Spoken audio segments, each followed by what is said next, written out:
Episode 3. The last dawn. Nights in prison felt like an endless spiral, each turn pulling me closer to the edge of destruction. Every hour, every minute, every breath carried me nearer to that final dawn, the dawn when I would have to face my fate. Beyond the cold walls of the prison, voices rose in defiance. Human rights activists, journalists, international figures, and even ordinary citizens joined together to amplify one name, Reyhaneh. They signed petitions, held vigils, published reports, and pleaded for justice. Each act of solidarity was a flicker of hope for a young woman whose dreams had not yet been extinguished.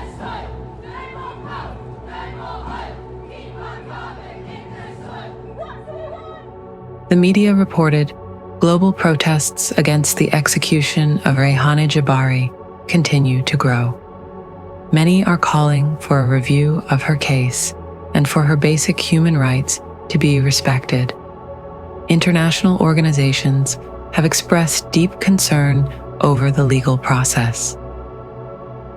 But on the other side stood the victim's family, unwavering in their demand for retribution. For them, quizás, retribution under the law, was the only path to justice. They knew the depth of their loss better than anyone, and they refused to forgive.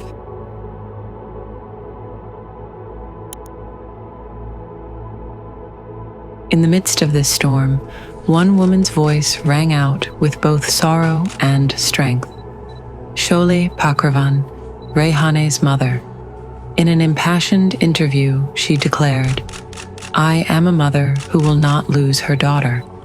I know what justice means, but justice is not about destroying lives. Why must violence be answered with more violence?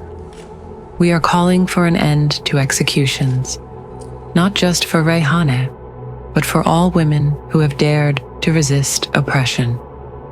Determined to carry her daughter's fight forward, Sholeh later founded the Reyhaneh Foundation, an organization dedicated to supporting women who are victims of violence and to challenging the culture of brutality woven into law and society. In the final hours, during her last meeting with her daughter, Sholeh's recorded voice can be heard. "My dearest Reyhaneh, no matter how much the world turns against us, no matter how suffocating the injustice, we will not give up. We will raise your voice. You are not alone. We stand with you." Reyhaneh's reply was heavy with pain, but also carried a fragile hope. "Mother, if I must leave this place, you and the foundation must continue. Redefine justice. Do it for the women whose voices have been silenced." And then the dawn arrived. The day when everything ended in silence and grief.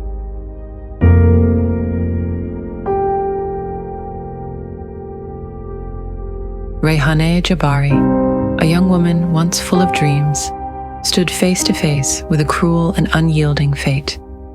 "I am still here," she whispered. "I still breathe. I am still alive, even if the world forgets." The case of Reyhaneh Jabbari is not just the story of a crime. It is the story of pain and resistance, of justice and injustice, of violence and the will to fight back. It is a story that lingers in the conscience of society, forcing us to ask difficult questions about power, justice, and gender.